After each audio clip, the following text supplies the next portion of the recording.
আমি আবার বলছি যে কল্যাণ বন্দ্যোপাধ্যায়কে কেন্দ্র করে যে ইস্যু, সেই চ্যাপ্টার ক্লোজড এবং তৃণমূল কংগ্রেস একটি ঐক্যবদ্ধ বৃহৎ সুখী পরিবার, যার মধ্যে দৈনন্দিন জীবনযাত্রার প্রত্যেকটি প্রাণে স্পন্দন থাকে। দিলীপ ঘোষের কहीं पे নিগাহে कहीं पे নিশানা। দিলীপ ঘোষ চাইছেন, তাকে যেহেতু সরিয়ে দেওয়া হয়েছে, দিলীপ ঘোষ চাইছেন এই এখন যারা রয়েছেন তাদের উত্তক্ত করতে। তিনি বিদ্রোহী বিক্ষুব্ধদের মদত দিচ্ছেন, আর এটা হচ্ছে ক্যামোফ্লেজিং স্ট্র্যাটেজি। কখনো তারা কোন গেস্ট হাউসে মিটিং করছেন, কখনো তথাগত রায় তিনি বলছেন কামিনী কাঞ্চন দিয়ে বিজেপি চলছে, টাকার মহিলা। কে বলছেন? তথাগত রায়। তিনি তো তৃণমূল নন, তথাগত রায় বলছেন। তো সেই জায়গায় দাঁড়িয়ে কখনো কেউ দলের কার অপসারণ চাইছেন, কখনো কেউ বনভোজনে চলে যাচ্ছেন, মানে বিদ্রোহী রাজনীতিতে বনভোজন চলছে, কখনো কেউ পোস্টার মারছেন। ফলে বিজেপি মানুষের বাংলার স্বার্থে ভাবছে না, বাংলার উন্নয়নের স্বার্থে ভাবছে না। নগরে বিদ্রোহীরা, বিজেপি বিদ্রোহী নেতারা তারা পিকনিক করছে, হ্যাঁ, এবং শান্তনু ঠাকুর তিনি নেতৃত্ব দিচ্ছেন বিদ্রোহে। কি বলবেন না? বিজেপির মধ্যে যেটা চলছে ওটাকে মুসল পর্ব বলে। এখন বিজেপির এই অবস্থা আমরা ভোটের আগে থেকে বলে আসছি যে আদি বিজেপি বনাম তৎকাল বিজেপি বনাম পরিযায়ী বিজেপি, এরা মিলে একটা বিশৃঙ্খল আচরণ করছে এবং এদের সঙ্গে বাংলা মানুষ, পরিষেবা, উন্নয়ন এসবের কোনো সম্পর্ক নেই। কিছু ব্যক্তি, সুবিধাবাদী ব্যক্তি নানা কারণে হঠাৎ তৎকাল বিজেপি সেজে সেখানে গিয়ে অ্যাপিয়ার করেছেন এবং সেই দল, সেই সংগঠনটা কুক্ষিগত করার কথা ভাবছেন। আর যারা একটু পুরনো দিন থেকে বিজেপিতে আছেন বা দীর্ঘদিন ছিলেন, তো তারা সেগুলো তাদের সম্পূর্ণভাবে তাদের অভ্যন্তরীণ একটা বিষয়, এর সঙ্গে তৃণমূল বা বাইরের কেউ কোথাও কোনোভাবে যুক্ত নয়। এবং এটা আবার প্রমাণ করে দিচ্ছে যে এই বিজেপি মানুষের কাজ করার জন্য, মানুষের কাছে যাওয়ার জন্য আদৌ প্রস্তুত নয়। এই বিজেপি সম্পূর্ণভাবে পদ, নিজেরা কাজ দখলে পার্টি, সম্পূর্ণভাবে বিজেপি ব্যস্ত আছে তাদের নিয়ে। অর্থাৎ বিজেপির এই নেতৃত্ব, তারা মানুষের কাছে যেমন অ্যাকসেপ্টেড নন, দলের মধ্যেই তো অ্যাকসেপ্টেড নন। রাজ্য বিজেপি নেতারা তারা মানুষের কাছে যেমন গ্রহণযোগ্য নন, তার চেয়ে বড় কথা দলের মধ্যেই তো তারা গ্রহণযোগ্য নন। সেই কারণেই দলের মধ্যে তাদের এই ধরনের ঘটনাক্রম দেখা যাচ্ছে। এবার যারা পুরনো দিন থেকে বিজেপিতে আছেন, তো হতে পারে সেটি আলাদা দল বা আমাদের সঙ্গে নীতি বা আদর্শগত মতপার্থক্য আছে, কিন্তু এটা তো ঘটনা যে যদি তৎকাল বিজেপিরা এসে তাদের দল দখল করার চেষ্টা করেন, তো তাদের মধ্যে একটা প্রতিক্রিয়া চলছে। এটা বিজেপির পদ দখলের লড়াই চলছে, এর সঙ্গে বাংলার মানুষের, বাংলার উন্নয়নের, বাংলার স্বার্থের কোথাও কোনো রকম সম্পর্ক নেই। আমি যেটা গোড়ার থেকে বলে এসেছি, সর্বভারতীয় তৃণমূল কংগ্রেস বলে এসেছে, বিধানসভা নির্বাচনের আগে থেকে আমরা বলে এসেছি যে আদি বিজেপি বনাম তৎকাল বিজেপি বনাম পরিযায়ী বিজেপি, এদের মধ্যে একটা লড়াই চলছে। এখন সেটা প্রকাশ্যে চলছে। কখনো তারা কোন গেস্ট হাউসে মিটিং করছেন, কখনো তথাগত রায় তিনি বলছেন কামিনী কাঞ্চন দিয়ে বিজেপি চলছে, টাকার মহিলা। কে বলছেন? তথাগত রায়।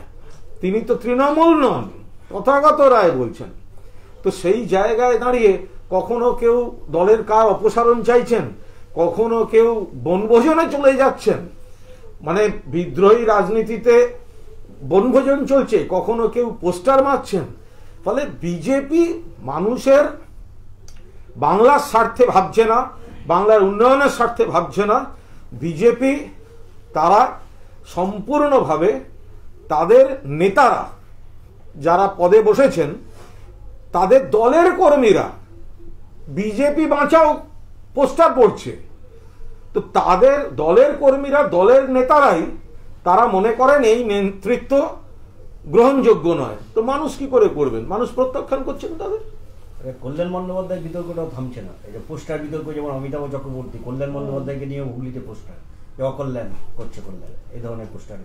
আমি আবার বলছি যে কল্যাণ বন্দ্যোপাধ্যায়কে কেন্দ্র করে যে ইস্যু, সেই চ্যাপ্টার ক্লোজড, এবং তৃণমূল কংগ্রেস একটি ঐক্যবদ্ধ বৃহৎ সুখী পরিবার, যার মধ্যে দৈনন্দিন জীবনযাত্রার প্রত্যেকটি প্রাণে স্পন্দন থাকে, যার সর্বভারতীয় সভানেত্রী জননেত্রী মমতা বন্দ্যোপাধ্যায়, সাধারণ সম্পাদক সর্বভারতীয় অভিষেক বন্দ্যোপাধ্যায়, রাজ্যে এখানে রাজ্য সভাপতি সুব্রত বক্সী, মহাসচিব পার্থ চট্টোপাধ্যায়রা রয়েছেন, সিনিয়র জুনিয়র সমস্ত নেতা কর্মী মিলে তৃণমূল কংগ্রেস সম্পূর্ণভাবে ঐক্যবদ্ধ একটি সুখী পরিবার।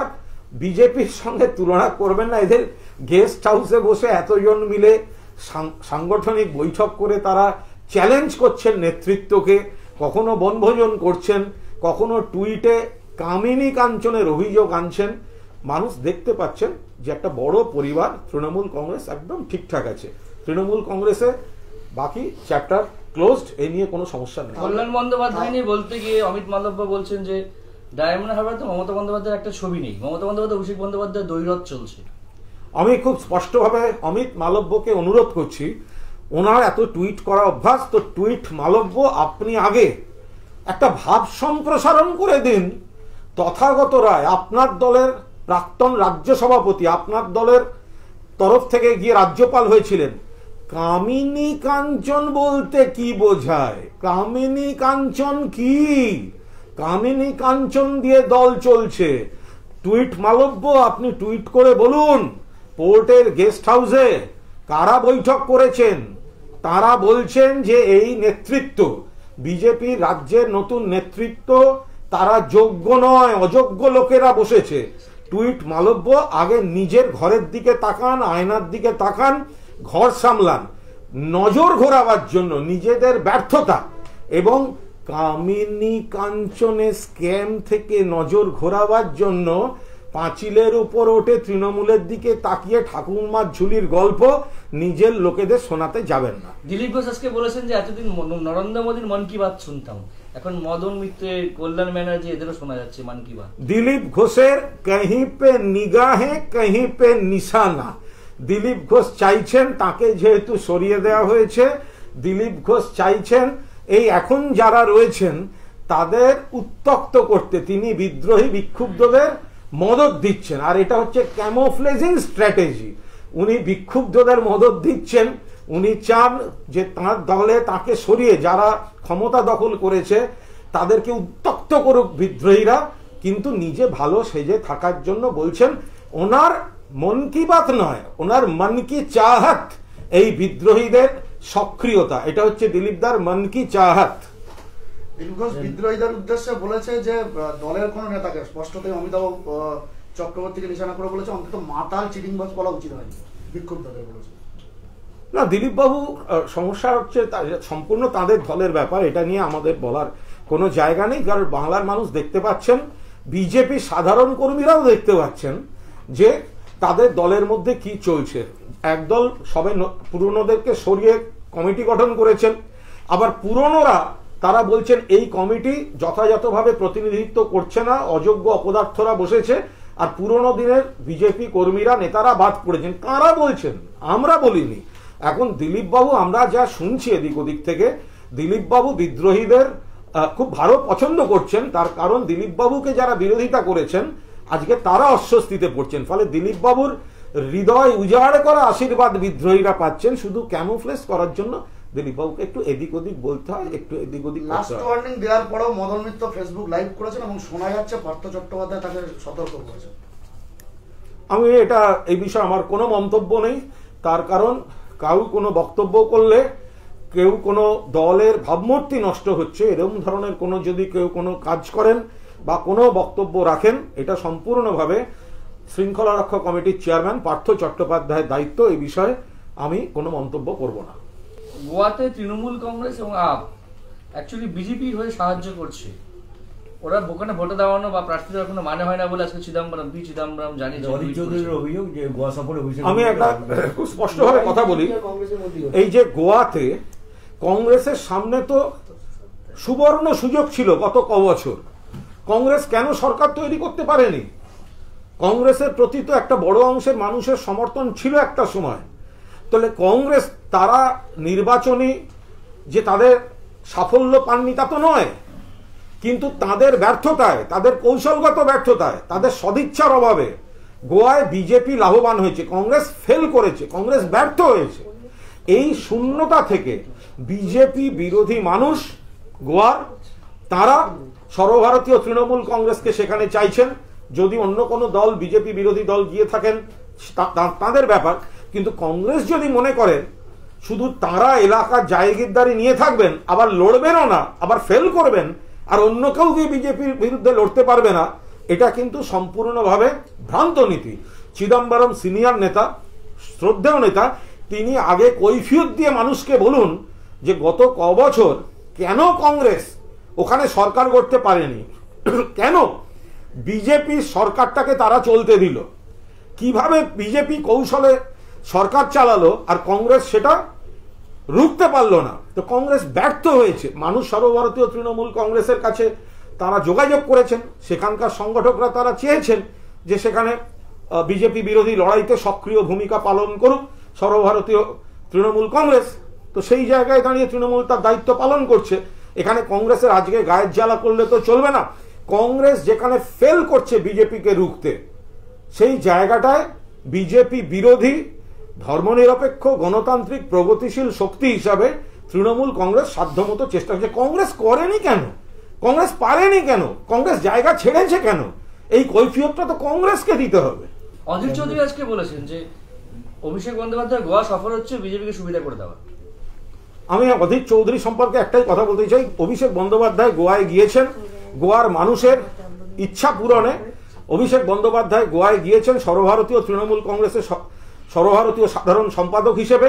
যে গোয়াতে, অধীরবাবু আগে বলুন, গোয়াতে কি করে বিজেপি এতদিন ধরে আছে, কেন কংগ্রেস তাদের এই সরকারটা চালাতে দিল, কংগ্রেস ফেল করেছে। সেই কারণেই বিজেপি বিরোধী মানুষ, বিজেপি বিরোধী সংগঠকরা তৃণমূলের সঙ্গে যোগাযোগ করেছেন। আপনারা করবেন না, আপনারা পারবেন না, আপনারা ঘুমোবেন। আর তৃণমূল কংগ্রেস যদি চেষ্টা করতে যায় তখন আপনাদের গায়ে লাগবে, এটা হতে পারে না। অধীর চৌধুরী, আপনাকে তো ফ্রি হ্যান্ড দিয়ে রেখেছিল পশ্চিমবঙ্গ প্রদেশ কংগ্রেসের, আপনি তো একা মুরদ হয়নি, সিপিএম আর কার সঙ্গে হাত মিলিয়ে লড়তে গেছিলেন, শূন্যয় নামিয়েছেন দলটাকে, শূন্য। আগে নিজের দিকে তাকান না, আয়নার দিকে তাকান না। বাংলায় সভাপতি হিসেবে দলটাকে শূন্যয় নামিয়েছেন, ভাবছেন গোয়া নিয়ে, লোকে হাসবে এসবে।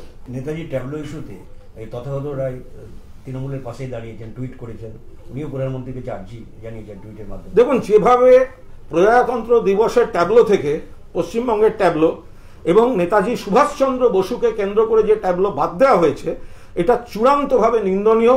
সর্বভারতীয় তৃণমূল কংগ্রেসের প্রতিবাদ করেছে। মাননীয় মুখ্যমন্ত্রী মমতা বন্দ্যোপাধ্যায় প্রধানমন্ত্রীকে চিঠি লিখেছেন। আর তাকিয়ে দেখুন বিজেপি দলটাকে, তাদের এতদিন ধরে মনে হলো না যে নেতাজিকে যেভাবে বাদ দেওয়া হলো, উপেক্ষা করা হলো, অপমান করা হলো, বাংলাকে বঞ্চনা করা হলো, তার প্রতিবাদ করা উচিত। মমতা বন্দ্যোপাধ্যায় চিঠি লিখলেন, আজকে তথাগত রায়কে টুইট করতে হচ্ছে।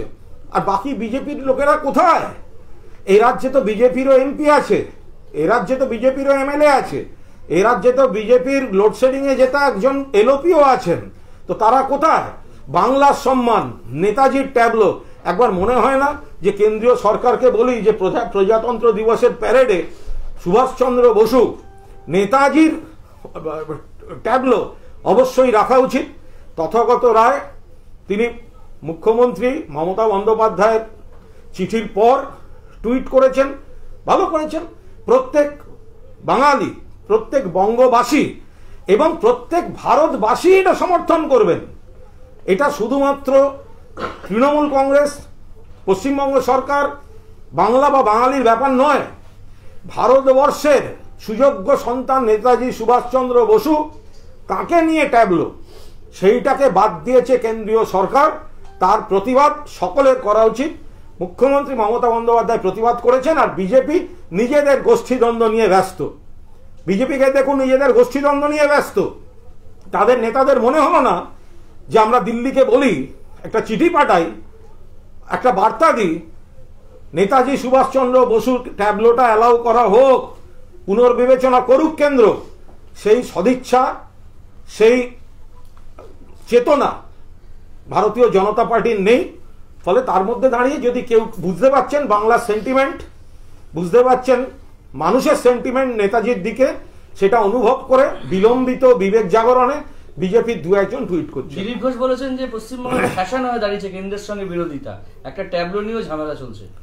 দিলীপ ঘোষের যদি নেতাজির সুভাষচন্দ্র বসু এই গোটা বিষয়টা বোঝার তার চেতনা কাজ করত, তাহলে এই সস্তা লঘু মন্তব্যটি তিনি করতেন না।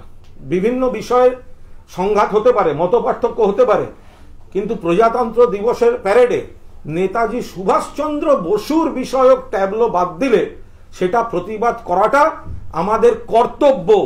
তার সঙ্গে কেন্দ্র রাজ্য সংঘাত বলে চিহ্নিত করা ঠিক নয়, এটাকে কেন্দ্রের অপরাধ বলে চিহ্নিত করা উচিত। আমরা বলেছি কেন্দ্রকে, মুখ্যমন্ত্রী বলেছেন কেন্দ্রকে পুনর্বিবেচনা করুন। দিলীপ ঘোষকে অনুরোধ করব, আপনিও আপনার ভাবনা চিন্তাটা কি এইরকমই রাখবেন? আপনি পুনর্বিবেচনা করুন, কি বলেছেন ভেবে বলুন। আপনি জানেনও না যে আপনি কতখানি গরিত একটি অপরাধমূলক বিবৃতি দিচ্ছেন। একটা অংশ থেকে বলা হচ্ছে যে ট্যাবলোটা বাতিল করা হয়েছে, তার টেকনিক্যালি ফল্ট ছিল। আজাদিন ফৌজের যে নকশাগুলো ছিল সেই নকশাগুলো অনেক ক্ষেত্রে ভুল ছিল বলেই সেটা আরো বেশি অপমানজনক হবে বলেই ট্যাবলোটাকে বাদ দেওয়া হচ্ছে। এগুলো সমস্ত সম্পূর্ণ রকমভাবে ভিত্তিহীন প্রচার। তার কারণ ইতিহাসের উপর দাঁড়িয়ে এরকম বহু জিনিস হয়, যখন কোনো ট্যাবলো প্রাথমিক নকশা যায় বা প্রাথমিক যায়, সংশ্লিষ্ট যারা বিভাগের দায়িত্বে থাকেন তাদের যদি কোথাও কোনো কোয়ারি থাকে, কোথাও কোনো বক্তব্য থাকে, পরামর্শ থাকে, তারা সঙ্গে সঙ্গে দেন, চেক করে নিয়ে সেটাকে ডিসিশন নেওয়া হয়। ফলে এই ধরনের অপযুক্তিকে খাড়া করে নেতাজির ট্যাবলোকে যে কেন্দ্রীয় সরকার বাদ দিতে যায় তার সপক্ষে কোনো যুক্তি হতে পারে না। আজকে বিজেপির অনুপম হাজার টুইট করেছেন, বাড়িতে অতিথি এলে আমরা একটু বেশি তাদেরকে ইম্পর্টেন্স দিই, বাড়ির লোকদেরকে অবহেলা করি। বিজেপিতে আসা ক্ষণস্থায়ী নেতাদের বাড়তি আদর যত দেওয়া হয়েছিল বীরভূমের ক্ষেত্রে তাই ঘটেছে। আচ্ছা, যিনি প্রথম কথা, সকলের সব কথার উত্তর হয় না, আর দ্বিতীয় হচ্ছে যারা যিনি দিয়েছেন পোস্ট তিনিও তো একটা দল থেকে বিজেপিতে গিয়েছিলেন। তো সুতরাং এটা সম্পূর্ণ বিজেপির অভ্যন্তরীণ ব্যাপার। ওনারা একটা ঠিক করে নিক, সংবিধান বদলে বিজেপি একটা ঠিক করুক যে আদি বিজেপি কত সাল পর্যন্ত, তৎকাল বিজেপি কত সাল পর্যন্ত, পরিযায়ী বিজেপি কে কে হতে পারে। ওরা আগে একটা সংগঠনে এটা ঠিক করে নিক, তাহলে ওদের কাদা ছোঁড়াছড়ি করতে খানিকটা সুবিধা হবে। সিএ ইস্যুটা এখন রীতিমতো বিজেপির কাছে গলার কাটা হয়ে গেছে। সিএ ইস্যুতে ওরা ভোট চেয়েছিল, এখন সিএ ইস্যু কেন কার্যকর করা হচ্ছে না সেটা নিয়ে এখন সরব মতুয়া সম্প্রদায়। আমরা প্রথম থেকে একটা কথা বলে আসছি, বাংলায় বা ভারতবর্ষে যারা রয়েছেন, ভোটার তালিকায় যাদের নাম রয়েছে, যাদের আধার কার্ড রয়েছে, অবশ্যই তারা ভারতবর্ষের নাগরিক। একটা পরের পর নির্বাচন হচ্ছে দেশে, কোথাও রাজ্যের নির্বাচন হচ্ছে, কোথাও স্থানীয় নির্বাচন হচ্ছে, কোথাও ভারতবর্ষের সরকার গড়ার নির্বাচন হচ্ছে। তো এই নির্বাচক মণ্ডলীতে যারা রয়েছেন, ভোটার লিস্টে যাদের নাম রয়েছে, তাদেরকে যদি বলা হয় নাগরিক নয়, আমরা ক্ষমতায় এলে নাগরিকত্ব দেব, এই প্রচারটাই তো ছিল সম্পূর্ণরূপে ভ্রান্ত প্রচার। এটা তো হতে পারে না। 2019 সালে যখন নরেন্দ্র মোদীর এই সরকার ক্ষমতা এলো, তারা তো একটা ভোটার লিস্টের উপর দাঁড়িয়ে ক্ষমতায় এসছেন। তো সেই ভোটার লিস্টে যারা আছেন তারা নিশ্চয়ই দেশের নাগরিক, নইলে ভোটটা দিলেন কি করে? যে ভোটের উপর দাঁড়িয়ে বিজেপির কিছু এমপি হলেন, বিজেপির সরকার গড়ল, এখন যদি তারপর আপনারা বলেন আমরা এর পর ওদের নাগরিকত্ব দেব, এটা একটা বিপজ্জনক রাজনৈতিক ইস্যু তৈরি করে তারা আগুন নিয়ে খেলছেন, মানুষকে ভুল বোঝাচ্ছেন। আমরা বারবার বলেছি, যারা ভোটার তালিকায় আছেন এবং আধার কার্ড থেকে দেশের পরিচয়পত্রগুলি যার যার যেরকম বৈধ পরিচয়পত্রগুলি আছে, তারা দেশের নাগরিক। এখন তারা এই আগুন নিয়ে খেলা করেছেন, তো এখন মানুষ তো কৈফিয়ত চাইবে। ত্রিপুরা নিয়ে একটা প্রশ্ন আছে, সেটা হলো যে ত্রিপুরা মাধ্যমিক এবং উচ্চ মাধ্যমিক বোর্ডের পরীক্ষা দেখার জন্য যে তালিকা বেরিয়েছে শিক্ষকদের, তার মধ্যে অনেকে আছেন মৃত এবং অনেকে আছেন অবসরপ্রাপ্ত। অথচ আপনারা তৃণমূল কংগ্রেস বা সারা ত্রিপুরার বলছে 10,000 শিক্ষকের চাকরি কেড়ে নিয়েছে।